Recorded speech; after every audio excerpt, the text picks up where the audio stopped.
கடல் முழுக்க நீர் இருந்தும் மீனவனின் கால் வயிற்றை கழுவுவதற்கும் போதவில்லை. கடல் முழுக்க நீர் இருந்தும் மீனவனின் கால் வயிற்றை கழுவுவதற்கும் போதவில்லை. இறைவா,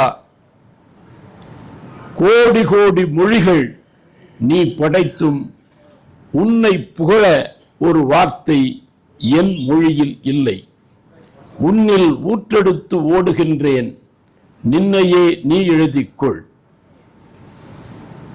அல்லாஹ் என நான் அழைக்கும் முன்னர், அல்லாஹ் என நான் அழைக்கும் முன்னர் அம்மா என அழைக்க வைத்த தமிழுக்கு வாழ்த்துக்கள்.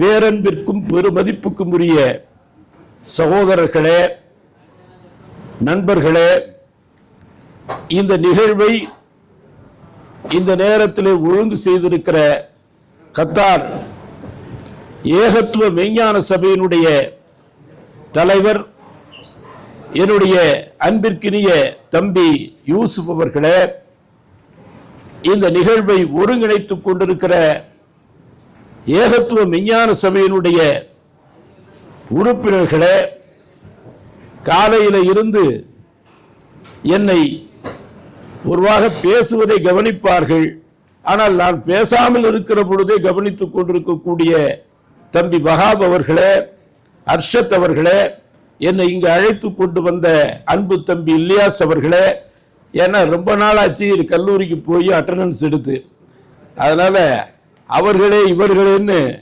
சொல்கிறேன் என்று கருதாதீர்கள். வகுப்புக்கு போயும் 2006 36 ஆண்டு கால தமிழ் பேராசிரியராக வாணியம்பாடி இஸ்லாமிய கல்லூரியிலே பணி நிறைவு பெற்று, அது 2006 இருந்து இப்ப 19 ஆண்டுகள் நான் பணி நிறைவடைந்தே ஆகிவிட்டது. அதனால நான் பார்க்கிற பொழுது, உங்களையெல்லாம் பார்க்கிற பொழுது எனக்கு வேறு ஒன்றாக தெரியவில்லை, என்னுடைய மாணவர்களைப் போல எனக்கு தோன்றுகிறது. அப்படி தோன்றுவதற்கு ஒரு அடிப்படையான காரணம் இருக்கிறது.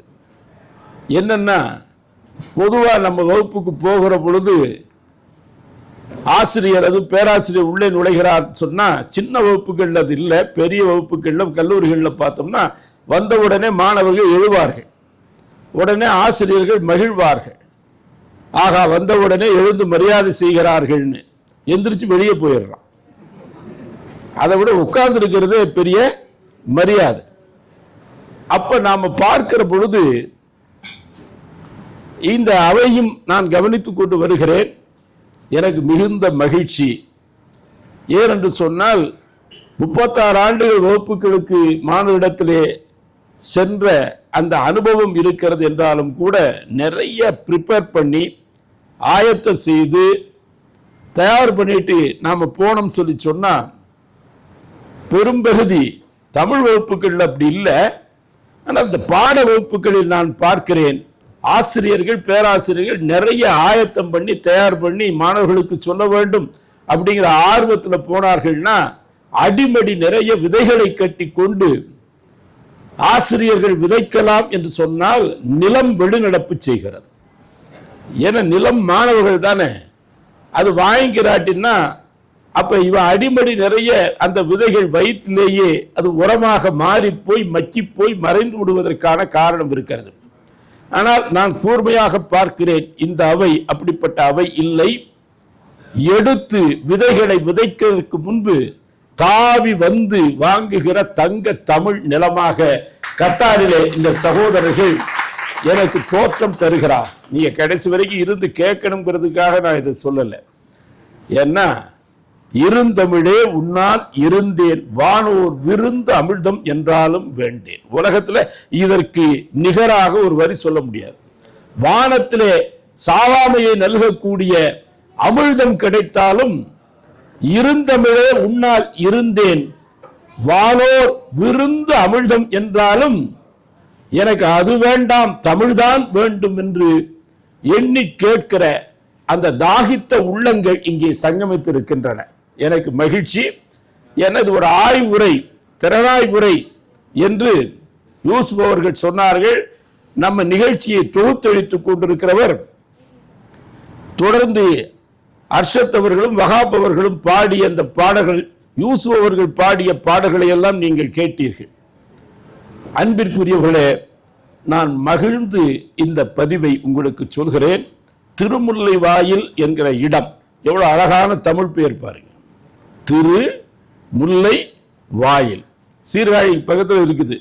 நான் நிறைய தடவை அங்கே பேசுறதுக்கு போயிருக்கிறேன். ஊருக்கு இவ்வளோ அழகான பெயர் அமையறதுங்கிறது ரொம்ப வியப்பிற்குரியது. ஒரு 10-15 ஆண்டுகளுக்கு முன்பு அப்பொழுது முதலமைச்சர் பொறுப்பில் இருந்த ஜெயலலிதா அவர்கள் தேர்தல் பிரச்சாரத்திற்காக வந்தார்கள். நான் வாணியம்பாடிங்கிறது அதுக்கு பக்கத்தில் இருக்குது.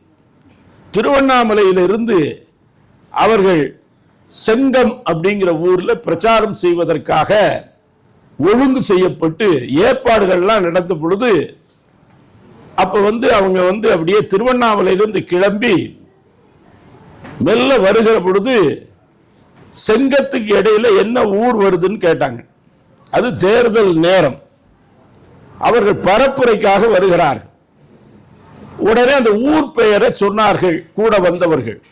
அங்க நான் பேச தயாரா இல்லைன்னு திரும்பி போயிட்டாங்க. நான் சொல்வது கதை இல்லை, வரலாறு. அது பதிவு செய்திருக்கிறார்கள். ஏன் அப்படின்னு சொன்னா, தேர்தலில் வெற்றி பெற வேண்டும் என்பதற்காக பரப்புரை செய்ய வந்த முதலமைச்சர் அந்த ஊர் பேர் அதை அங்கே அந்த கூட்ட ஏற்பாடு செய்த பொழுது, அங்கு நான் பேச மாட்டேது, செங்கத்துக்கு பக்கத்தில் இருக்குது. திருவண்ணாமலை செங்கத்துக்கு இடையில அந்த ஊர் இருக்குது. ஏன் மறுத்தார்கள்னா, அந்த ஊருக்கு பேர் தோக்கவாடின்னு பேர் இல்லையா? தோக்கிறதுக்காக வாடின்னு கூப்பிடுற ஊர்ல அந்தம்மா போய் உரையாற்றுவார்களா? உரையாற்றுவதற்கு வாய்ப்பு இல்லை. வெற்றி பெற வேண்டும் என்று எண்ணுவார்களே தவிர தோக்கவாடின்னா அது மரியாதை இல்லாம கூப்பிட்டா இல்லையா, அது வருவார்களா? அப்ப இந்த ஊர் பெயரை நமக்கு ஒரு கிளர்ச்சியை ஊட்டுகிறது இல்ல. திருமுல்லை வாயில்ல தான் நம்முடைய வாப்பா நாயகம் அவர்களை நான் சந்தித்து முசாபாத் செய்தேன்.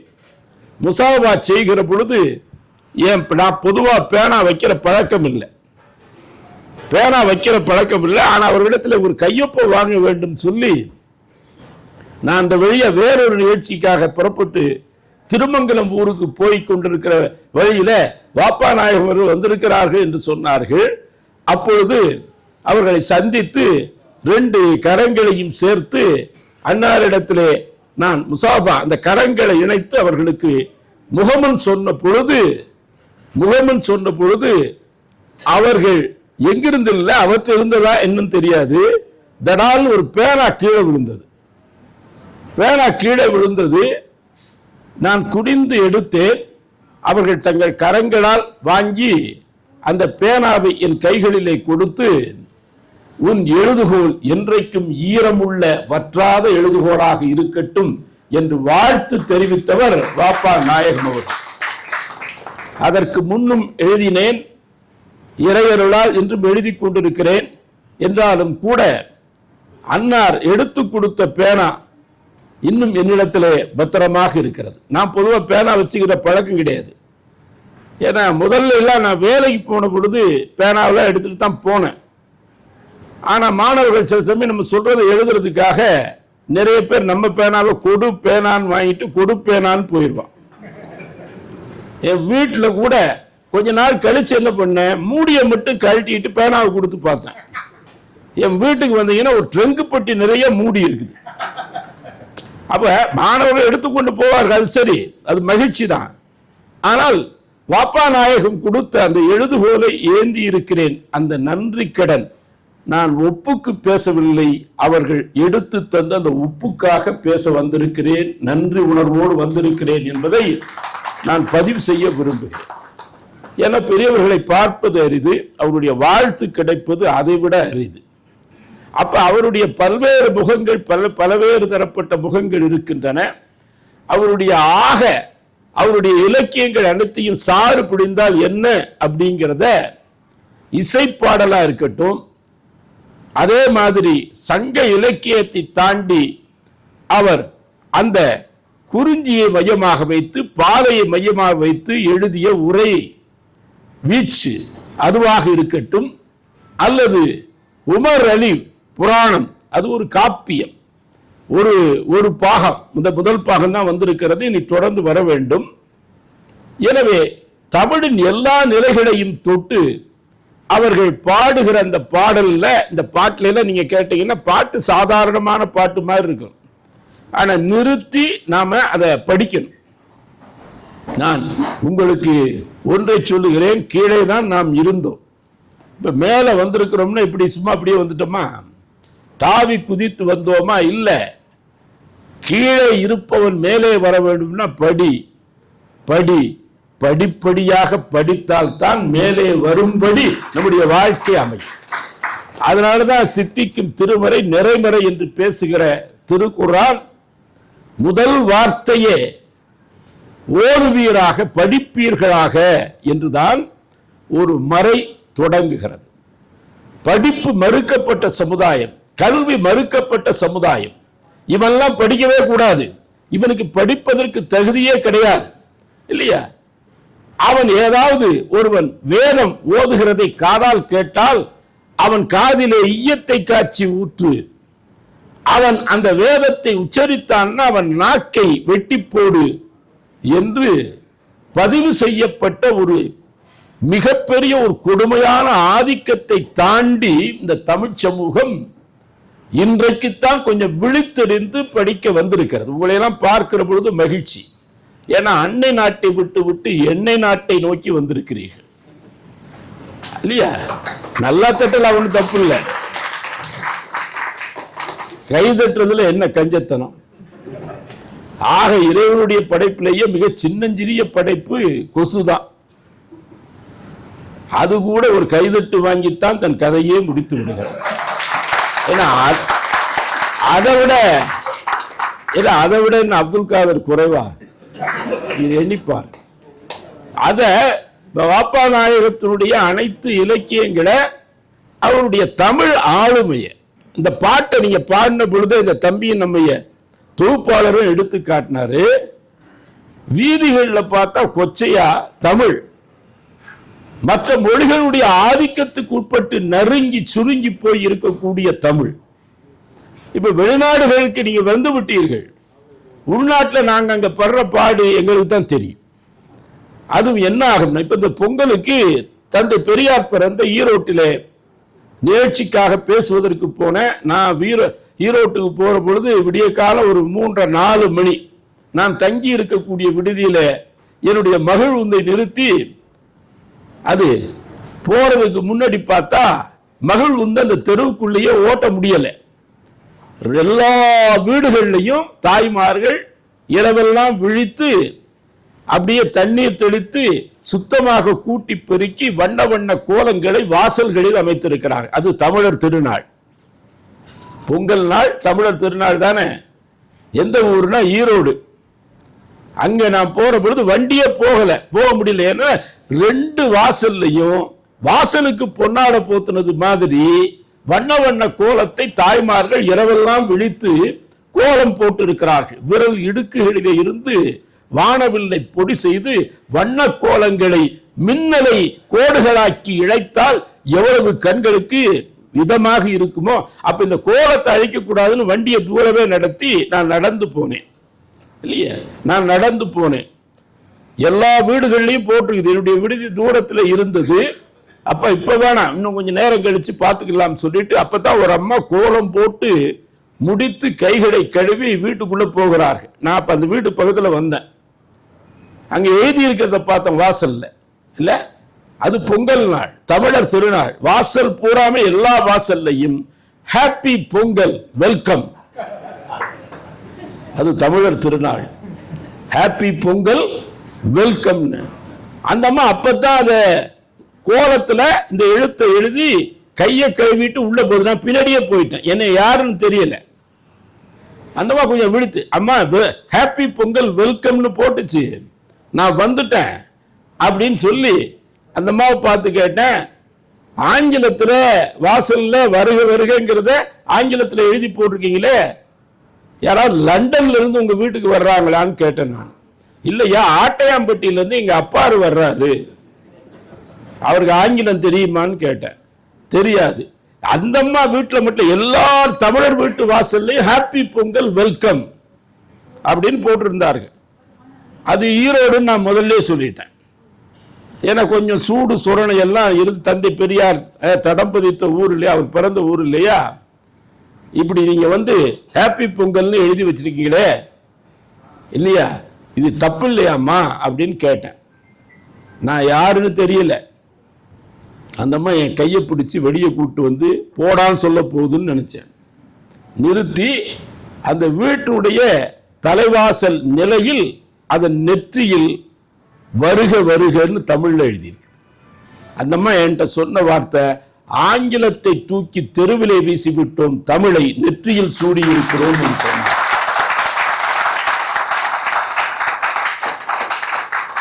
எது எங்க ஆங்கிலம் குறைவான மொழி இல்லை, ஆனா உலகமெல்லாம் ஆங்கிலம் பரவி இருக்கிறது. அதற்கு ஒரே ஒரு காரணம் என்ன தெரியுமா?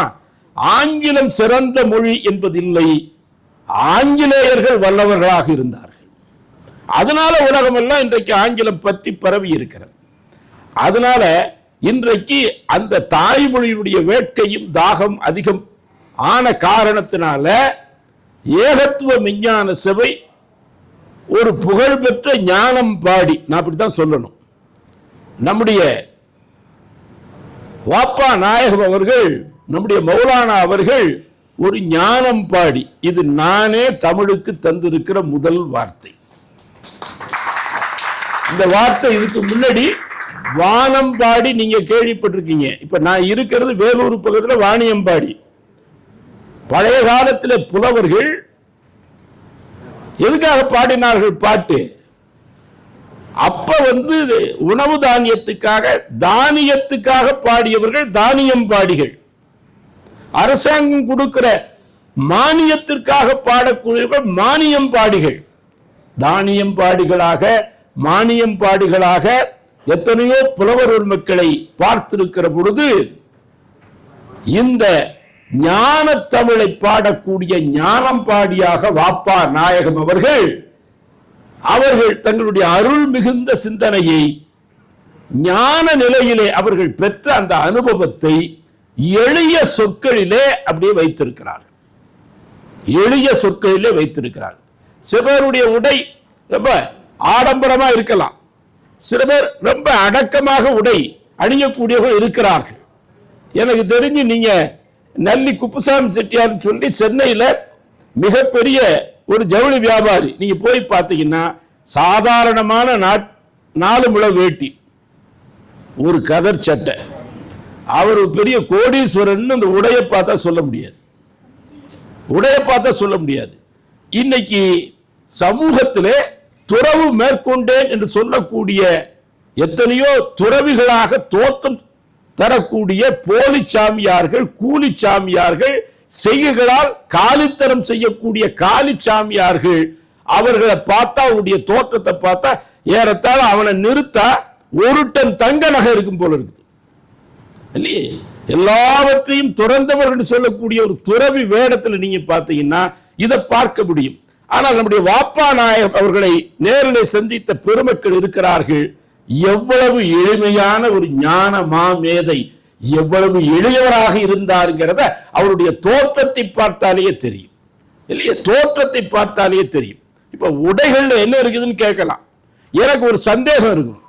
என்ன சந்தேகம்னா, பேண்ட் போட்டு சட்டையை உள்ள விட்டு இன் பண்ணிக்கிறாங்க. சட்டையை முழுசா தச்சையில்,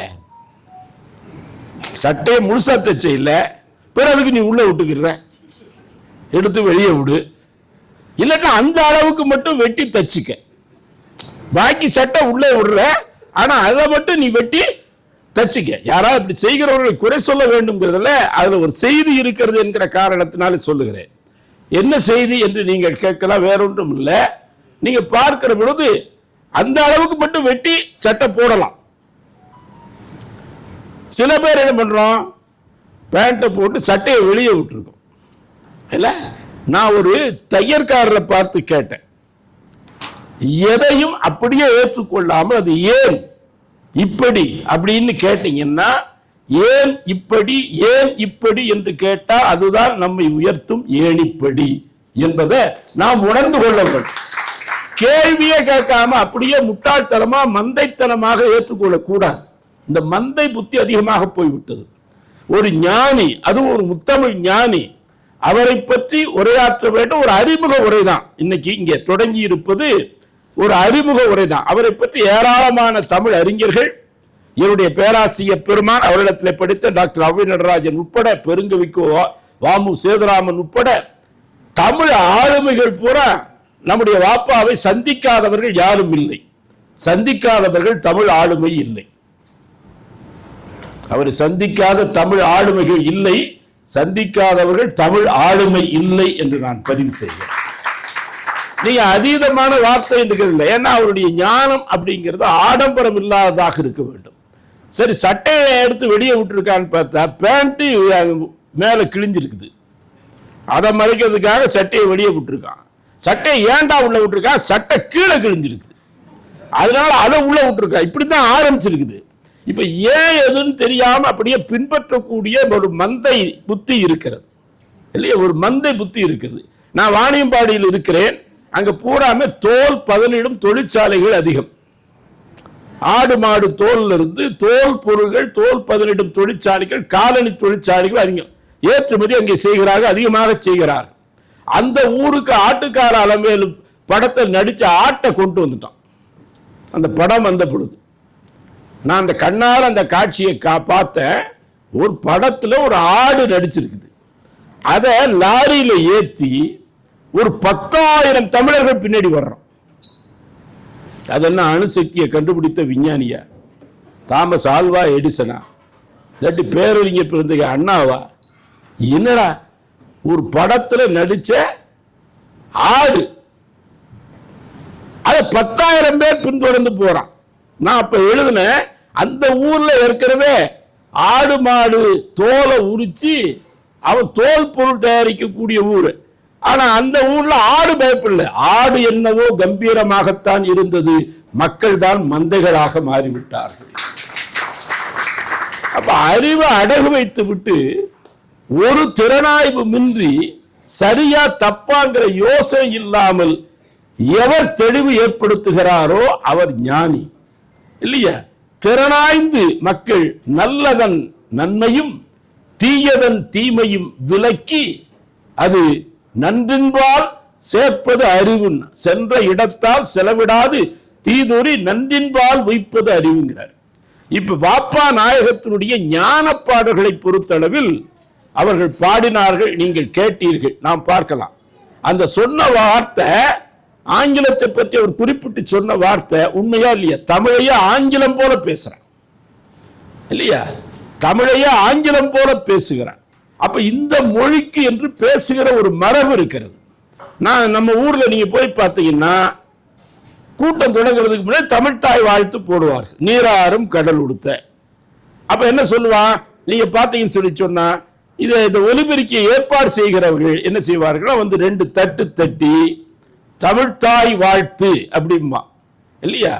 அதுக்கு முன்னாடி மைக் டெஸ்டிங் 1 2 3 மைக் டெஸ்டிங் 1 2 3 தமிழ்தாய் வாழ்த்து. எப்படிடா வாழும்? ஒரு பக்கம் வாழ்வதற்கு வாய்ப்பு இல்லை. நீ சர்வசாதாரணமாக கடைபிடிக்கக்கூடியபடி இல்லை. ஒரு மொழி உயர்ந்தது, ஒரு மொழி தாழ்ந்தது அப்படிங்கிறது இல்லை. அவர் அந்த வாப்பா நாயகம் பாடி அந்த தமிழ் வாழ்த்து செந்தமிழ்நாடு என்னும் போதிலே என்ற பாரதியார் பாடல் தொடங்கி வைத்த அந்த பாடல் மாதிரி அங்க இலங்கையிலே ஒரு பாரதியார் முகிழ்த்திருந்தால் என்ன பாடி இருப்பார்ங்கிறத மிக அழகாக இதில் பாடி காட்டினார் இல்லையா? அவர் பாடி காட்ட பாடுகிற பொழுது இந்த குறைபாடு நம்மிடத்தில் இன்றைக்கு இருக்கிறது என்கிற கவலை வாப்பா நாயகம் அவர்களுக்கு இருந்திருக்கிறது என்பதை எண்ணி பார்க்கிற பொழுது பொதுவா ஞான நிலையிலே போகிறவர்கள் இப்படி மொழி இனம் என்ற பார்வை இல்லாதவர்களாக இருப்பார்கள். அதை விட்டு அந்நியப்பட்டு போனவர்களாக இருப்பார்கள்.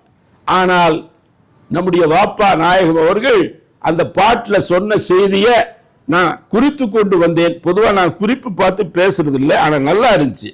நந்தமிழ் நாடுது என்பதிலே நரை வெள்ளம் பாயுது என்பிலேங்கிறார். நரைனாலே இப்ப கேட்டு பாருங்க, நரைனாலே தேன் அர்த்தம். அவர் செந்தமிழ் நாடு என்னும் போதினிலே இன்ப தேன் வந்து பாயுது காதிலேன்னு பாரதியார் பாடினார். இவர் நம் தமிழ்நாடு என்ற போதினிலே நரை, நரைனா அந்த வல்லின ரகரம் போட்டு அது தேன் அர்த்தம். நரை வந்து பாயுது என்பினிலே எலும்புல கூட தமிழ் தேன் பாய்கிறது என்று பாடுகிறார். நான் சொல்றேன்னு தப்பா நினைக்காதீங்க. மனித உலகத்தினுடைய முதல் மனிதர் அவர்தான் பாவா ஆதம். ஏன் மற்ற நபிமார்கள் தூதுவர்களுக்கு இந்த பாவாங்கிற அடைமொழிங்கிறது எத்தனை பேருக்கு சேர்ந்து வருதுன்னு பார்த்தா இவர் ஒருத்தரை தான் பாவா ஆதம், தந்தை ஆதம். பாவாம்னா என்ன அர்த்தம்? தந்தை. வாப்பான்னா என்ன அர்த்தம்? தந்தை. பாவா ஆதம். அப்ப இலங்கைக்கு என்ன பெருமைன்னா உலகத்தினுடைய முதல் மனிதர், முதல் திருத்தூதர்.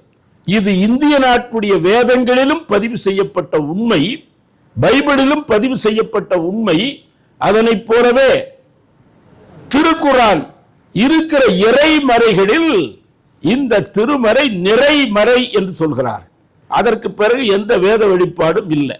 நிறைவா வந்திருக்கக்கூடிய அந்த மறை எல்லாவற்றாலும் முன்மொழியப்பட்டு வழிமொழியப்பட்ட ஒற்றை கருத்து எதுன்னு சொல்லி சொன்னா உலகத்தில் முதல் மனிதர் அவருக்கு ஆதம்னு பேரு இல்லையா?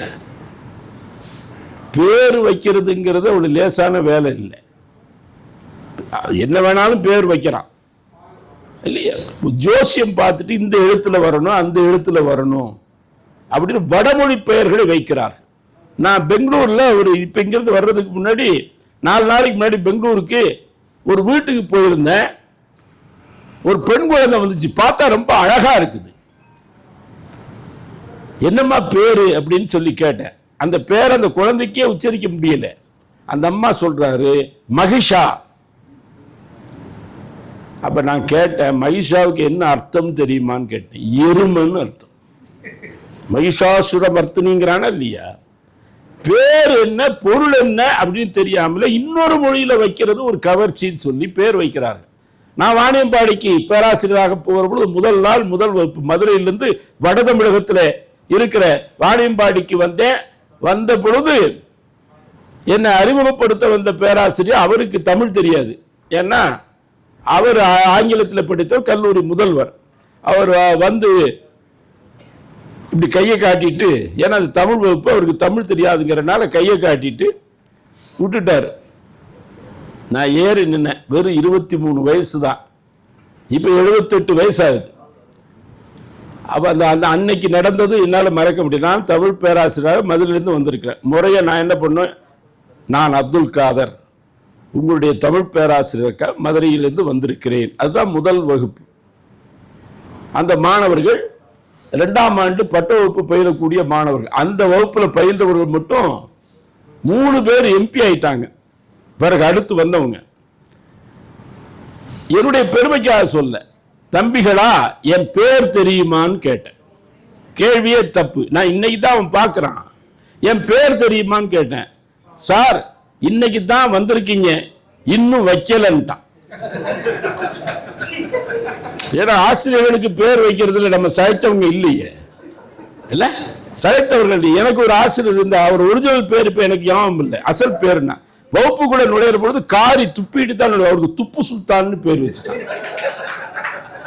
இன்னொருத்தர் பேண்ட் போட்டிருப்பாரு, இந்த பெல்ட் வந்து நெஞ்சு வரைக்கும் இருக்கும். அப்படி பேர் வைக்கக்கூடியவர்கள் இருப்பார்கள்.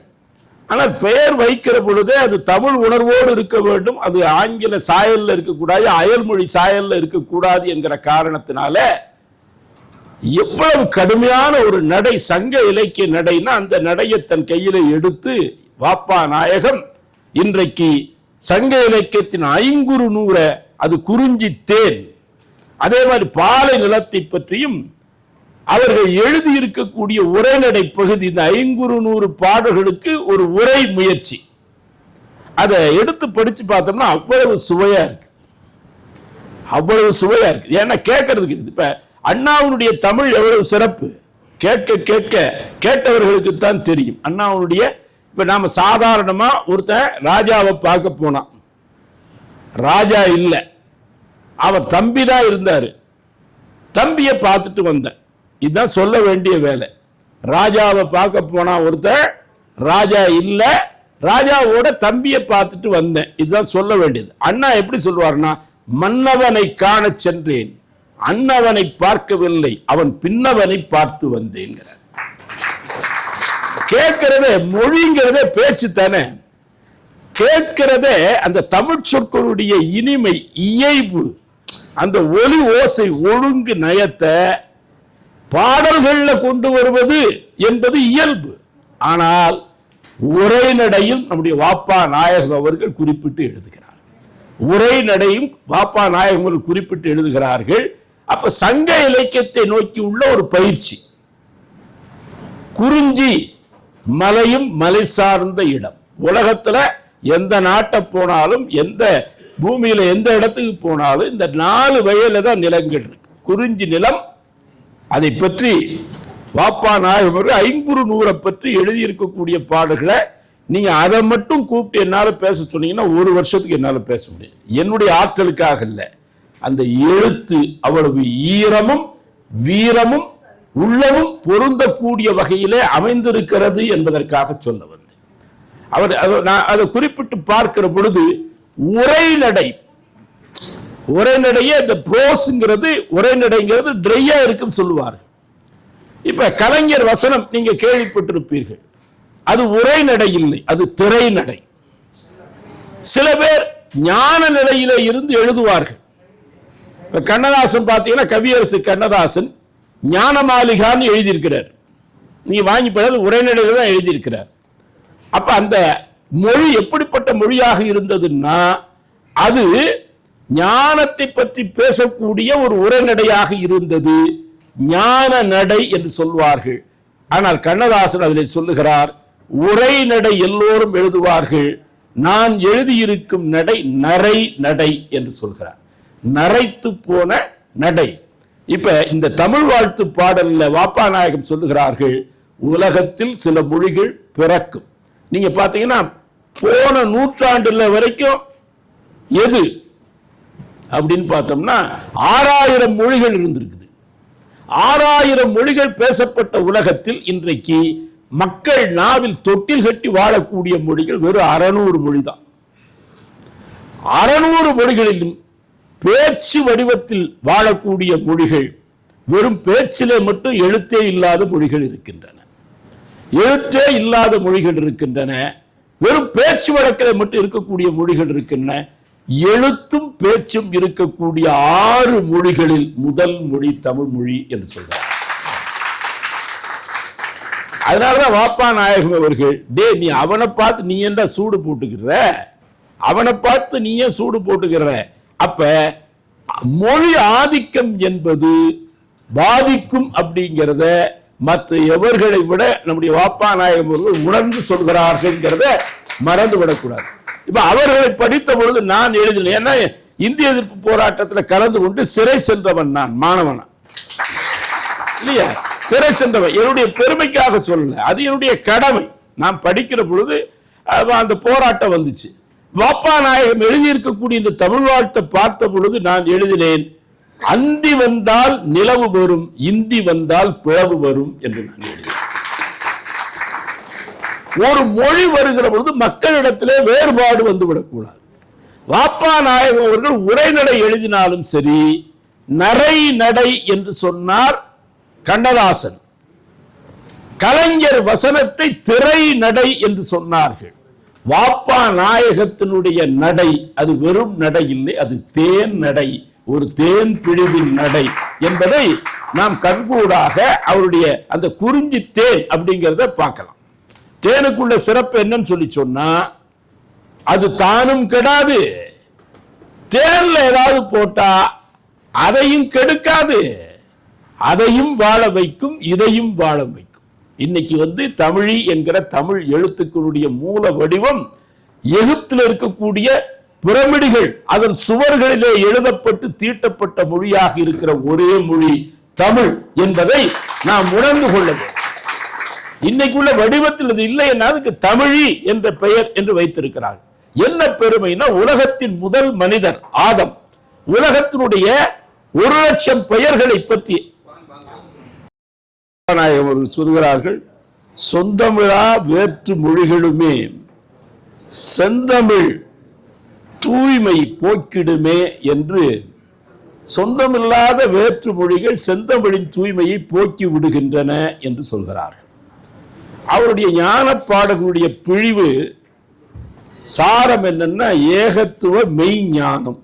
அது என்ன ஏகத்துவ மெய்ஞானம்னா, இது ஒரு விரிவா உட்கார்ந்து விரிவாக கேட்க வேண்டிய ஒரு மிக முக்கியமான ஒரு பதிவாக நான் கருதுகிறேன்.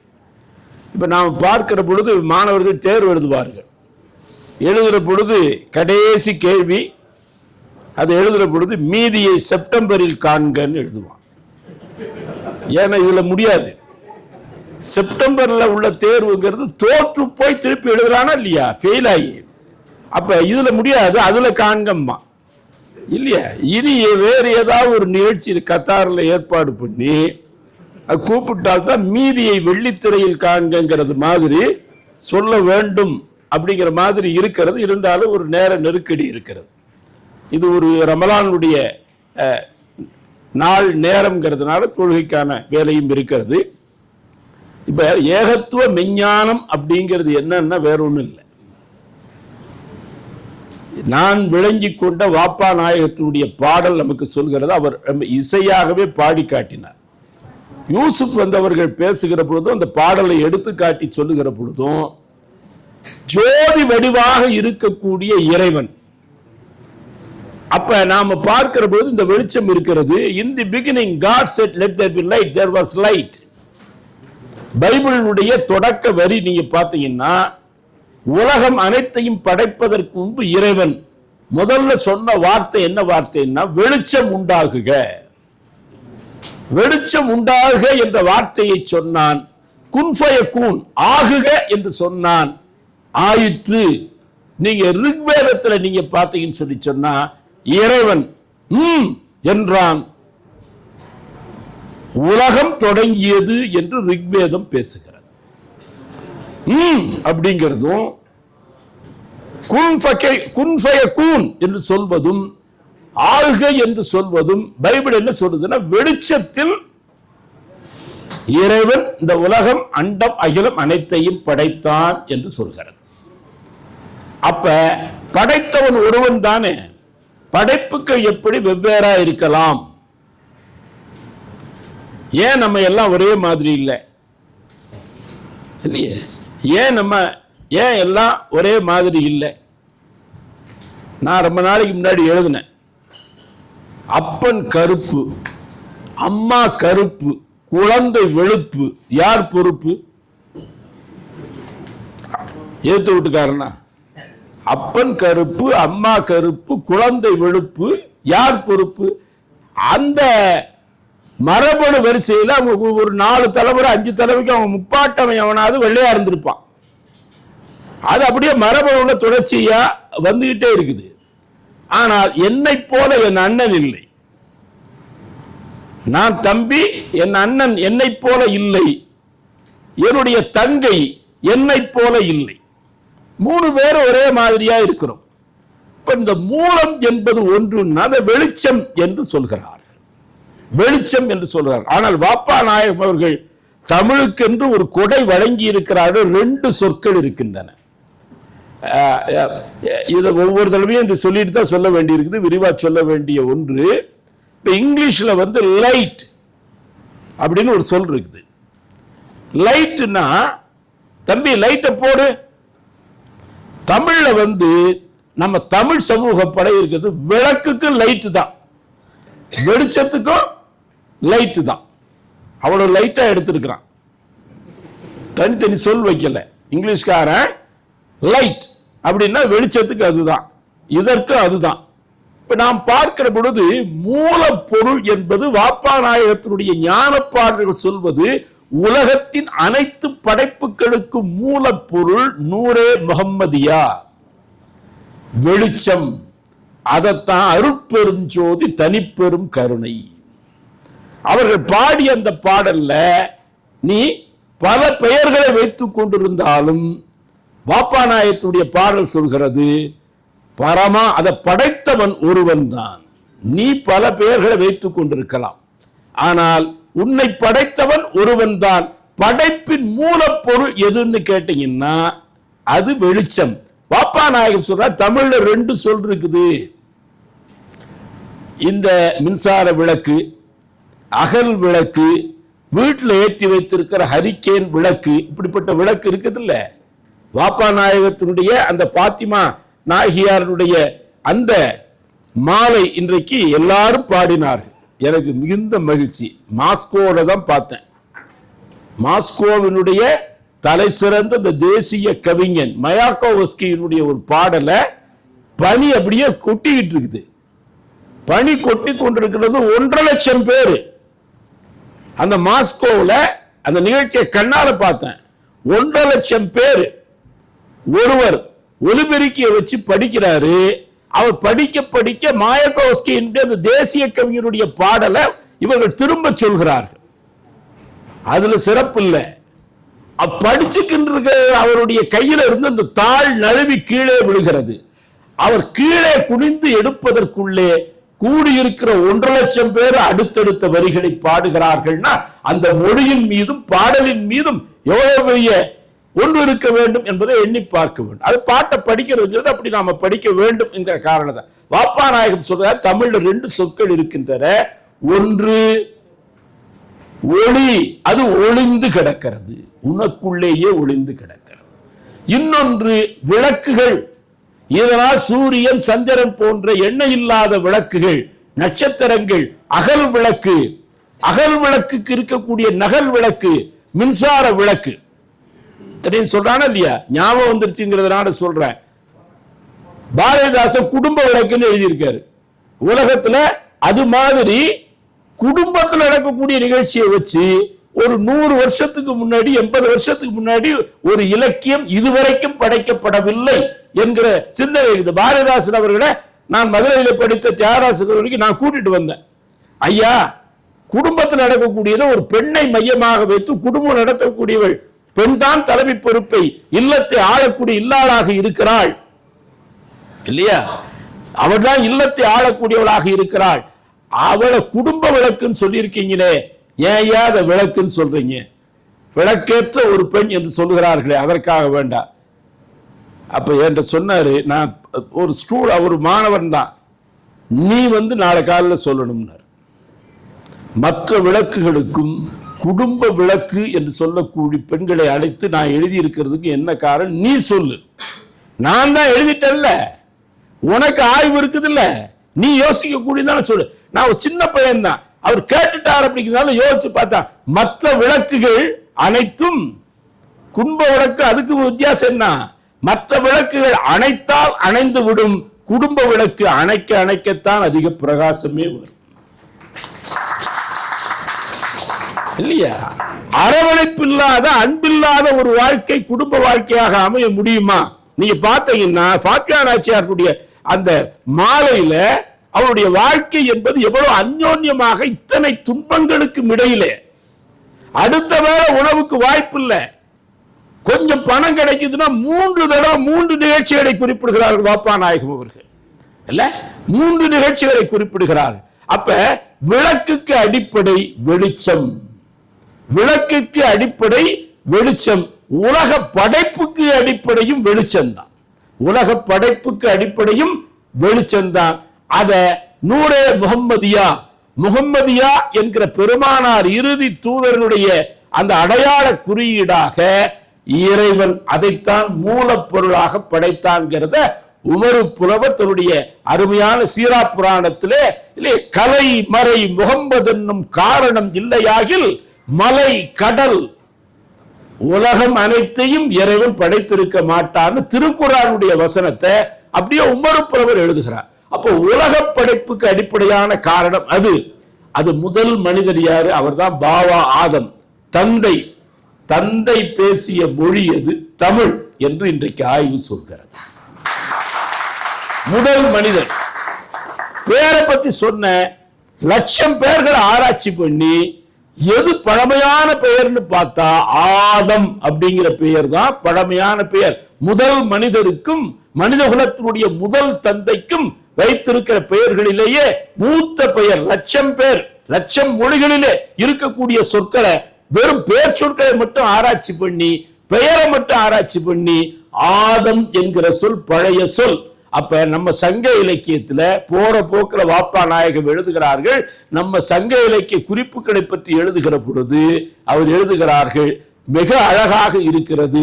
என்ன அழகாக இருக்கிறதுன்னா, ஆதன் எழினி, ஆதன் தந்தை என்று 2 சங்க காலத்து புலவர்கள் இருக்கிறார்கள் என்று வாப்பா நாயகம் அவர்கள் குறிப்பிட்டு எழுதுகிறார்கள் சொல்லி சொன்னா, பாபா ஆதம், ஆதன் தந்தை ஒரு சங்க இலக்கிய புலவனுடைய பெயர், ஒரு தமிழ் புலவனுடைய பெயர். ஆதன் எழினி, ஆதன் தந்தை. உலகத்திலே மொழிகளுடைய பெயர்களை அடுக்கி பார்க்கிற பொழுது முதல் மனிதனுடைய பெயரும் தமிழ் பெயராக இருக்கிறது. தமிழ்நாட்டிலே தான் அவர் பேசி இருக்க வேண்டும். ஆதம் மலை எங்கே இருக்குது? இலங்கையில் இருக்குது. ஆதம் மலை எங்கே இருக்குது? அப்ப தமிழினுடைய தொட்டில் பகுதி எங்கே இருக்கிறதுன்னு கேட்டா அது இலங்கையில் தான் இருக்கிறது. நல்லா தட்டலாம், ஒண்ணு தப்பு இல்ல. நமக்கு தமிழ்நாட்டுக்கு அதுக்கு உள்ள உறவு என்ன நீங்க மேப்ல பார்த்தாலே தெரியும். நாளை காலையில நம்ம இந்திய நாட்டு மேப்பை இலங்கையோட சேர்த்து பார்க்கணும், சேர்த்து பார்க்கணும் இல்லையா? சேர்த்து பார்த்தா தான் அதனுடைய அழகு என்னங்கிறது தெரியும். நீங்க நான் பார்க்கிற மாதிரி பாருங்க, சேர்த்து பாருங்க. இந்தியாவையும் இலங்கையும் சேர்த்து பாருங்க. இலங்கைங்கிறது தொப்பூழ் வடிவத்தில் இருக்கும். பாக்கி உள்ளதை அரிச்சிருச்சு, ஆனா ஒரே நிலப்பகுதி தானே. இன்னைக்கு பார்த்தா இலங்கையினுடைய வரி எப்படிப்பட்டது? தொப்பூழ், தொப்பூழ். அப்ப இலங்கைக்கும் நமக்கும் உள்ள உறவு தொப்பூழ் கொடி உறவு என்பதை நாம் மறந்து விடக்கூடாது. அதனாலதான் பாவம் இல்லையா, ஆதம் பாவா, பாவாங்கிறதுனா வாப்பான்னு அர்த்தம். அதனாலதான் நம்ம வாப்பாவும் அதே இலங்கையிலே தோன்றி இந்த அற்புதமான ஞான பாடல்களை அவர்கள் தந்திருக்கிறார். நான் இது நிறைவா சொல்றேன், ஏன்னா விரிவா பேசுறதுக்கு நேரம் இல்லை. நான் ரொம்ப சிரமப்பட்டு தான் வந்தேன். ஏன்னா இது நோன்பு நேரம். 78 வயதாகிறது. 78 வயதுல இறைவனுடைய மிகப்பெரும் கருணை. 7 வயதுல அம்மா சொல்லி கொடுத்த நோன்பை இதுவரைக்கும் 71 ஆண்டுகளாக மலையில், காற்றில், பனியில், பாலையில் ஒரு நோன்பையும் விடக்கூடிய வாய்ப்பு வரவில்லை. எல்லாம் வல்ல இறைவனுடைய ஒரு பேரருள். அந்த நோன்பு வைத்த வாயாலே நான் சொல்கிறேன், அன்பிற்குரியவர்களே, அவர் சொல்றார் பல பெயர்கள் வைத்திருக்கிறார்கள், ஆனால் பாரமாய் எண்ணி பார்த்தால் அந்த மூலம் என்பது வெளிச்சம். மனிதன் நம்ம போட்டோ நம்ம மாதிரி இருக்குது. போட்டோ எப்படி?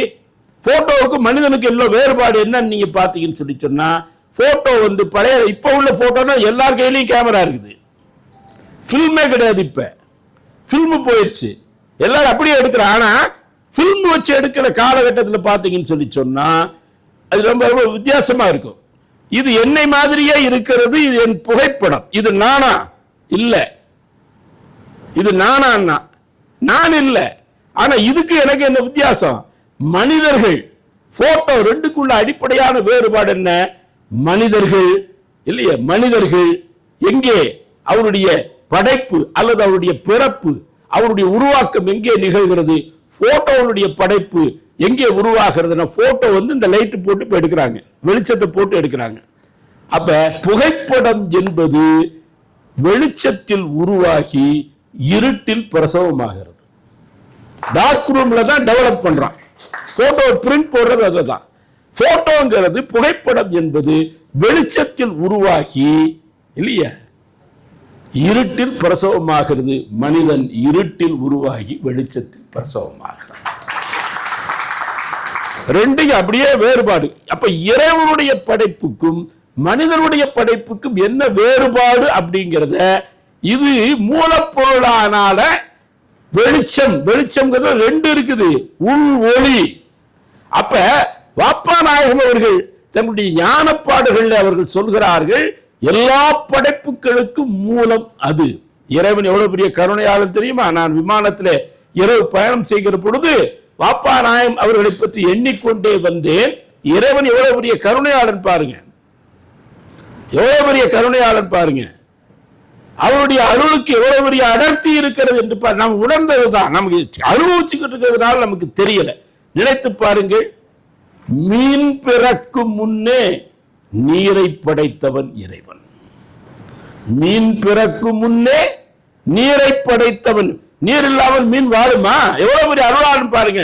ஒரு உயிர் வர்றதுக்கு முன்னாடியே அதற்கு வேண்டிய உயிர் சூழலை கருணை மிகுந்த அருள் மிகுந்த இறைவன். மீன் பிறக்கும் முன்னே நீர் படைத்தவன் இறைவன். வான் படைக்கும் முன்னே முகம்மதியா என்கிற ஜோதியை படைத்தவன் இறைவன். வானத்தில் தான் சூரியன், சந்திரன், நட்சத்திரங்கள் என்கிற ஒளிச்சுடர்கள் இருக்கிறது. வான் படைக்கும் முன்னே, மீன் படைக்கும் முன்னே நீரை படைத்தவன் இறைவன். வான் படைக்கும் முன்னே ஜோதியாக நூரே முகம்மதியா என்கிற வெளிச்சத்தை படைத்தவன் இறைவன்.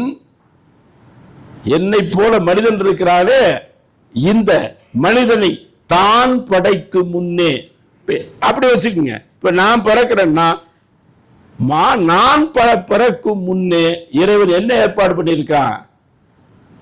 ஆதத்துல தொடங்கி நபிகள் நாயகம் ஈராக அதற்கு பிறகு வந்த சிந்தனையாளர்களை பூரா மனித உலகத்திற்கு தான் அவன் செழுமைப்படுத்தி நெறிப்படுத்தி வழிப்படுத்துவதற்காக தொடர்ந்து அனுப்பி கொண்டிருக்க. இப்ப பாட்டை பாருங்க. மீன் பிறக்கும் முன்னே நீர் படைத்த இறைவன். மீன் படைக்கும் முன்னே நீர் படைத்த இறைவன். வான் படைக்கும் முன்னே ஜோதி வெளிச்சத்தை படைத்த இறைவன். நூரே முகம்மதியாவை படைத்த இறைவன். தேன் படைக்கும் முன்னே மலர்களை படைத்த இறைவன். தேன் படைக்கும் முன்னே மலர்களை படைத்த இறைவன். அப்துல் காதர் என்பதை போல நீங்க ஒவ்வொருத்தர் பேச, நான் பிறக்கும் முன்னே வாப்பா நாயகம் போன்ற நாதாக்களை படைத்திருக்கிற இறைவன். ஏன்னா அவங்க சொல்லிக் கொடுத்திருக்கக்கூடிய அந்த நடைமுறைகள் நம்மை நெறிப்படுத்தி சரிப்படுத்தி வழிப்படுத்தக்கூடியதாக இருக்கிறது. அப்ப இதை நான் உணர வேண்டும். இந்த பேச்சை நான் இப்பொழுது நிறைவு செய்கிறேன். அண்மையில் ஒரு தொலைக்காட்சி, அது 25 வருஷத்துக்கு முன்னாடி அது பதிவாயிருக்கக்கூடியதை நான் பார்த்தேன். ஒரு வினாடி வினா போட்டி நடக்கிறது. வினாடி வினா மாணவர்களுக்கு, சின்னஞ்சிறிய பள்ளி மாணவர்களுக்கு நடத்துகிறார். கேள்வி இவர் கேட்கிறார். என்ன கேட்கிறாருன்னா, நீங்க பார்த்தீங்கன்னா நம்ம இந்த பறவைகளுடைய சரணாலயம் இருக்குது வேடந்தாங்கல். அந்த வேடந்தாங்கலை பத்தி சொல்லி, வேடந்தாங்கலுக்குள்ள பறவைகள்லாம் எங்கிருந்து வருதுன்னு கேட்கிறார். வேடந்தாங்கலுக்கு மாணவர்களை பார்த்து, பிள்ளைகளை பார்த்து, வேடந்தாங்கலுக்கு பறவைகள் எங்கிருந்து வருகின்றன கேட்ட பொழுது ஆஸ்திரேலியான்னு ஒரு குழந்தை சொல்லுது, ஆப்பிரிக்கான்னு ஒரு குழந்தை சொல்லுது, இலங்கைன்னு ஒரு குழந்தை சொல்லுது, அமெரிக்கான்னு ஒரு குழந்தை சொல்லுது. இல்ல, வடநாட்டில இருந்து ஒரு ஊர் பேரை சொல்லி சைனாவிலிருந்து வருகிறது என்று சொல்கிறது. சிரித்து கொண்டே இது எதுவும் சரியான விடை இல்லை, இன்னும் சரியான விடை வரவில்லை என்று சொல்கிறார். ஒரு சின்னஞ்சிறிய குழந்தை எழுந்து பதில் சொல்கிறது, எல்லா பறவைகளும் முட்டையில் இருந்துதான் வருகின்றன. பூமி என்கிற முட்டையில இருந்து புறப்பட்டு வந்தவர் நாம். உனக்கு எனக்கு என்ன வேறுபாடு? பேர்ல வேறுபாடு இருக்கலாம். ஒரு நாமம் ஓர் உருவம் ஒன்றுமில்லார்க்கு 1000 திருநாமம் பாடி தெள்ளேரம் கொட்டாமோ என்று மணிவாசக பெருந்தகை திருவாசகத்திலே பேசுகிறார்.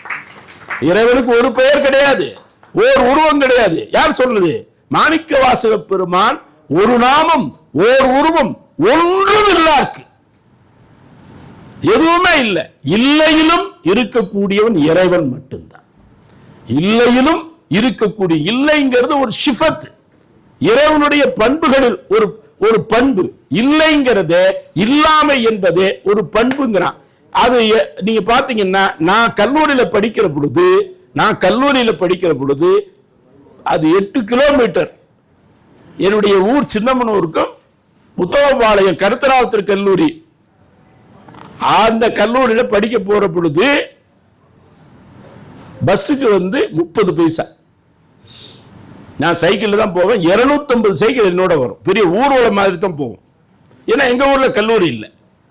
ஒரு சமயம் பார்த்தீங்கன்னு சொல்லி சொன்னா, எல்லாரும் போய்விட்டார், நண்பர்கள்லாம் போய்விட்டார். நான் என் சைக்கிளை பார்த்தேன், மிதிவண்டியை பார்த்தேன், பஞ்சர் ஆயிருக்குது.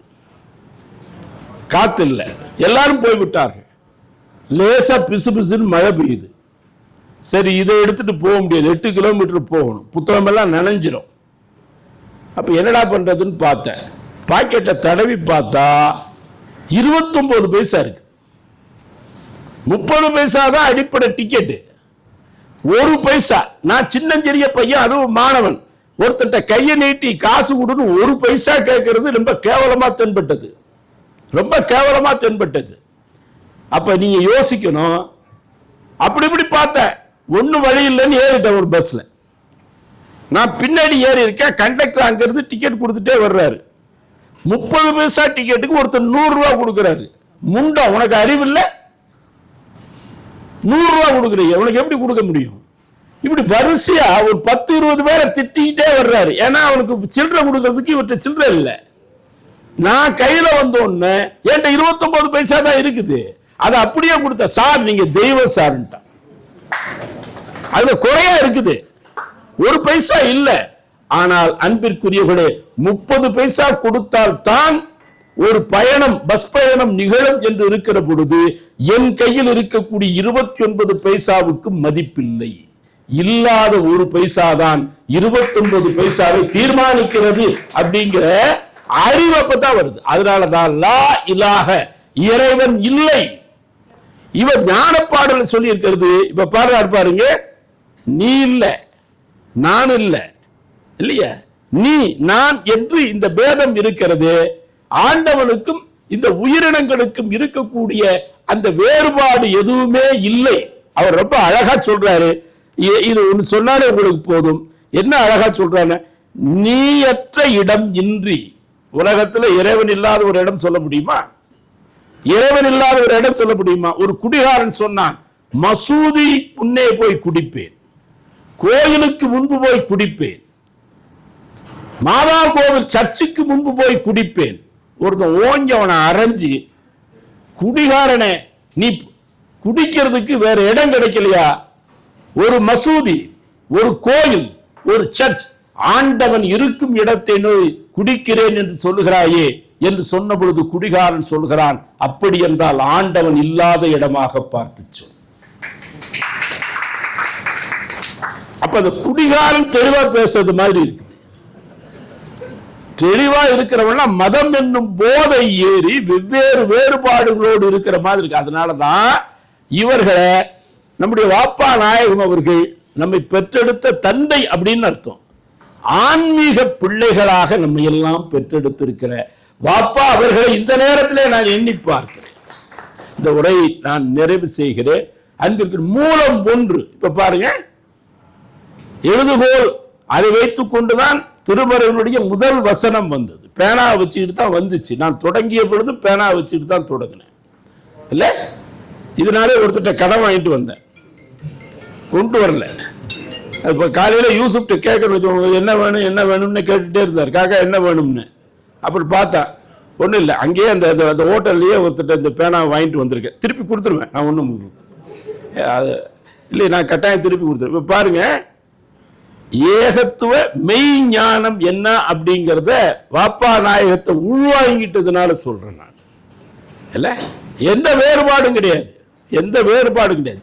நீங்க ஒரு ஓவியன் ஓவியத்தை தீட்டினாலும் இந்த ஓவியத்தில் ஓரத்தில் அவருடைய இனிஷியல் போட்டிருப்பான். ஜெயராஜ்னா ஜெயன் போட்டிருப்பான், அர்சன் போட்டிருப்பான். பத்திரிகையில் வருது இல்லையா, பார்த்துருங்க.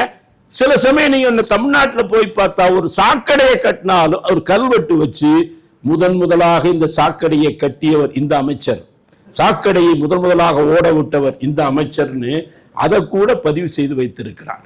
நீங்க உச்சந்தலையிலிருந்து உள்ளங்கால் வரை இத்தனை நரம்புகள், இத்தனை எலும்புகள், இத்தனை தசைகள், இத்தனை திசுக்களை வைத்து படைத்த இறைவன் இந்துவாக நீ பிறந்திருக்க வேண்டும் என்று நினைத்தால் உன்னை திருநீரோடு நாமத்தோடு படைத்திருப்பான்.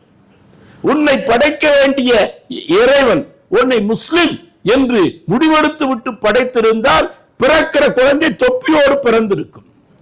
கிறிஸ்துவ குழந்தை சிலுவை போட்டுக் கொண்டே பிறந்திருக்கும். எந்த அடையாளமின்றி நாம் பிறக்கிறோம், மனிதர்களாகத்தான் நாம் பிறக்கிறோம் அப்படிங்கிறத அதத்தான் ஆன்ம சகோதரர்கள் ஏகத்துவ மெய் ஞானம் சொல்கிறது. இப்ப பாருங்க, பேனாவே உன்னை பார்த்து பிரியமாய் ஒரு கேள்வி, பேனாவே உன்னை பார்த்து பிரியமாய் ஒரு கேள்வி, மூடி என்ற தொப்பி அணிந்திருக்கிறாய், நீ முஸ்லிமா?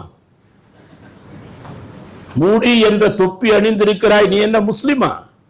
நிப் என்கிற முள் முடி சூடி இருக்கிறாய், நீ இயேசு மார்க்கத்தில் இருக்கிறாயா? இதோ மூடியில் நாமம் தரித்திருக்கிறாய், நீ என்ன வைஷ்ணவனா? எழுதினால் பட்டை அடிக்கிறாய், நீ என்ன செய்வனா? பேனாவே மூடி என்ற தொப்பி அணிந்திருக்கிற காரணத்தால் நீ முஸ்லிமா? நிப் என்கிற முள் முடி சூடி இருக்கிறாய், நீ இயேசு மார்க்கத்தில் இருக்கிறாயா? அந்த மூடியில் நெற்றியில் கூட நாமம் தரித்திருக்கிறாய், நீ என்ன வைஷ்ணவனா? இல்லை, எழுதினால் பட்டை அடிக்கிறாய், நீ என்ன செய்வனா? பேனா என்னை பார்த்து சொல்கிறது, முட்டாளே, என்னை ஏன் தனித்தனியாய் பிரித்து பார்க்காய்? உலகம் முழுவதும் ஒன்றின் வடிவத்தில் தான் நான் இருக்கிறேன். அதைத்தான் அவர் சொல்றார். அதைத்தான் ஒன்று, நீ வேற அவன் வேற இல்ல, நீ இன்றி இல்லையா, நீயற்ற இடமின்றி நீயே நிறைந்தாய், நீயற்ற இடம் இன்றி வேற யாரா நிறைஞ்சிருக்கிறார், நீயே தான் நிறைந்தாய். அவர் சொல்றாரு, நீ நான் என்னும் பிரிவிலாதே நிறைந்தாய். அப்ப பிரிவற்ற ஒரு மனித பண்பாட்டை எடுத்து சொல்வது ஏகத்துவ விஞ்ஞான சபை. அந்த ஏகத்துவ விஞ்ஞான சபையின் சார்பாக ஏகத்துவ தமிழ்ச்சங்கத்தை, விஞ்ஞான தமிழ்ச்சங்கத்தை நம்முடைய வாப்பா நாயகம் அவர்கள் தான் அவர்கள் தோற்றுவித்து நமக்கு அருள் ஆசி வழங்கி இதை தொடர்கிற அந்த பணியும் நம் கைகளில் ஒப்படைத்திருக்கிறார் என்கிற காரணத்தால் யாரையும் போப்பான்னு நாங்க சொல்ல மாட்டோம், வாப்பான்னு தான் சொல்லுவோம். அதுதான். அப்ப இந்த ஒற்றுமை வர வேண்டும், இந்த ஒற்றுமை தொடர வேண்டும். என்னுடைய சின்னஞ்சிறிய கவிதையோடு நான் நிறைவு செய்கிறேன். அன்பிற்குரியவர்களே, பூக்களை பார்க்கிறோம், பூக்களில் வண்ணம் வேறு, வாசம் வேறு, வடிவம் வேறு. எல்லா பூவும் ஒரே வடிவத்தில் இல்ல, எல்லா பூவும் ஒரே வண்ணத்துல இல்ல, எல்லா பூவும் ஒரே வாசத்துல இல்ல, வாசமே இல்லாத பூக்களும் இருக்குது. வண்ணம் வேறு, பூக்களில் வாசம் வேறு, வடிவம் வேறு, ஆனாலும் இறைமை என்கிற தேனின் இனிமை ஒன்றுதானே. வண்ணம் வேறு, வாசம் வேறு, வடிவம் வேறு, இறைமை, இறைவன் ஒருவன், அவன் ஏகன் என்பது அது தேனின் இனிமை ஒன்றுதானே. வண்டுகளுக்கு தெரிந்த உண்மை ஏன் இந்த மண்டுகளுக்கு தெரியும்? இதைத்தான் வாப்பா நாயக் அவர்கள் கேட்கிறார். சின்னஞ்சிறிய துண்டு பாடலாக இருந்தாலும், இசைப்பாடலாக இருந்தாலும், பெரிய காவியமாக இருந்தாலும், அவர்கள் ஆய்வாக இருந்தாலும் அத்தனையும் இருக்கிறது. இப்பொழுது ஏகத்துவ விஞ்ஞான சபைக்கு நான் ஒரு கோரிக்கை வைக்கிறேன் இல்லையா, நீங்கள் வாய்ப்பு தந்தால் தமிழ் அறிஞர் பெருமக்கள், ஆய்வு செய்த பெருமக்கள் உலகமெங்கும் இருக்கிறார்கள், என் தொடர்பில் இருக்கிறார்கள்.